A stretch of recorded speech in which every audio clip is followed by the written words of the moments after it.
Hi everyone, today in this video we will talk about some introduction and example of global bifurcation cycles. So let's start with the introduction of limit cycle. A limit cycle is a closed trajectory C, so that the trajectory of any phase point not on C but sufficiently close to C is not closed.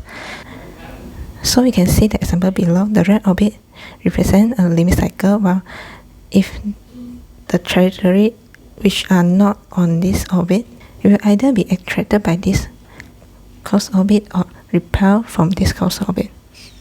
And a limit cycle is also known as an isolated closed trajectory. In fact, a linear dynamical system cannot contain any limit cycles. So the example of limit cycles, there are three types. One is stable limit cycle, unstable limit cycle, and the last one is half stable limit cycle, or we call this Saddle limit cycle. So before we look into global bifurcation, I would like to introduce the local bifurcation. The local bifurcation occurs when a parameter change causes the stability of a fixed point to change. This kind of bifurcation occurs only in a neighborhood of a point.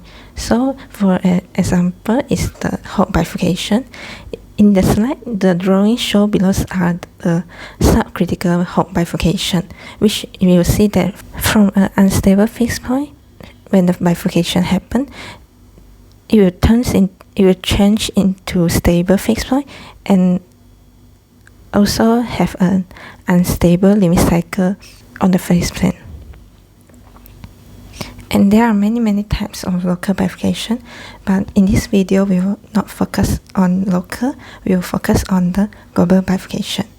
And what is global bifurcation? A global bifurcation occurs when larger invariant sets, such as periodic orbits, collide with the fixed point. The bifurcation involves large region of phase plane, not just a neighborhood around a point. So this is the differences between global bifurcation and local bifurcation. There are a few examples of global bifurcation we would like to look into in this video. So the first one is standard node bifurcation of cycles, and next is infinite period bifurcation, and the last one is homoclinic bifurcation. So now we will look into the first example, the standard node bifurcation of cycles. This is a bifurcation in which two limit cycles collide, and the standard node bifurcation is also known as a fold bifurcation. The examples are given below, and for this case, the standard node bifurcation happens when mu is less than 0. In particularly, the bifurcation will happen exactly at the mu equals to -1/4. And let's see some drawing of the phase portrait of this standard node bifurcation. So when the mu is less than -1/4, you will only have a stable fixed point at the center. And slowly, when we increase the mu to -1/4, a half stable limit cycle will occur on the phase plane. And if we continue to increase the mu to a larger mu but still less than 0, the half stable limit cycle will split into two limit cycles, which the smaller one is unstable and the larger one is stable. And this is the standard node bifurcation of cycles. And so let's look at the changes in radius for better understanding. The bifurcation happens when mu equals to -1/4. If the mu is less than -1/4, you will see that there are only one solution on the origin.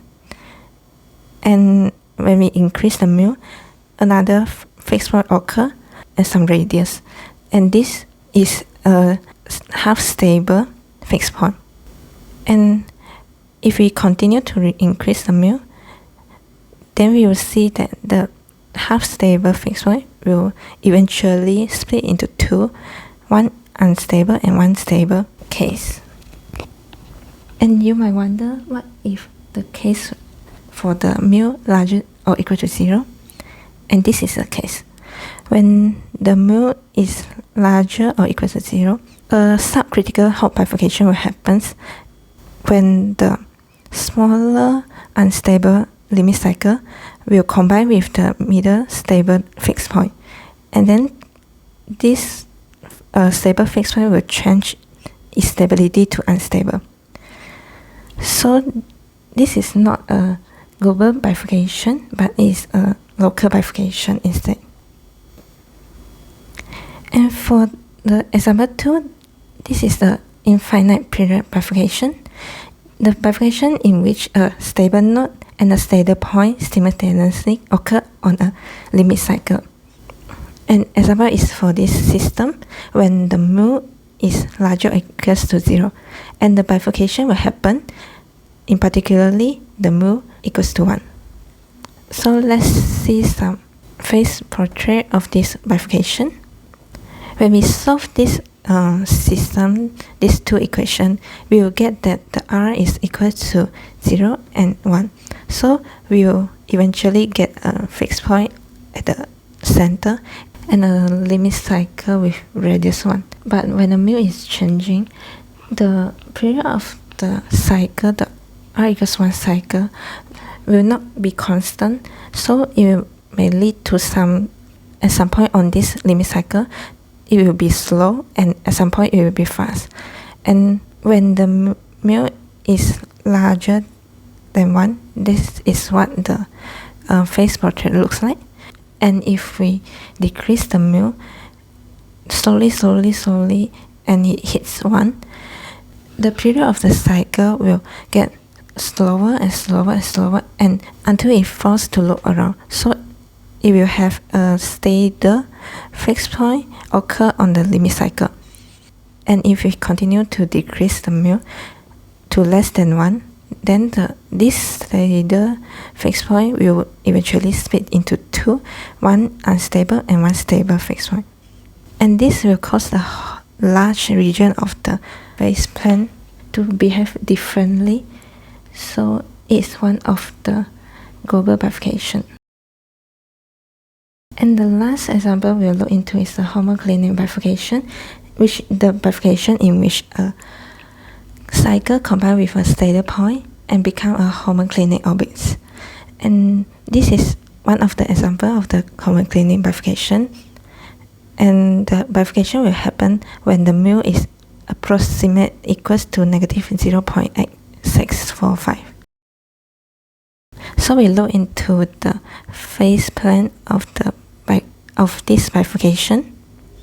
We will see that initially it will have a homoclinic orbit, and inside this orbit there is a limit cycle.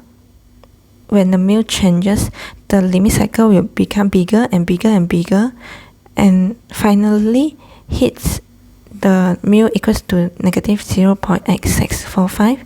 It will combine with the homoclinic orbits, and the limit cycle will disappear. And if we keep changing the mu, this is what the homoclinic orbits will turn into.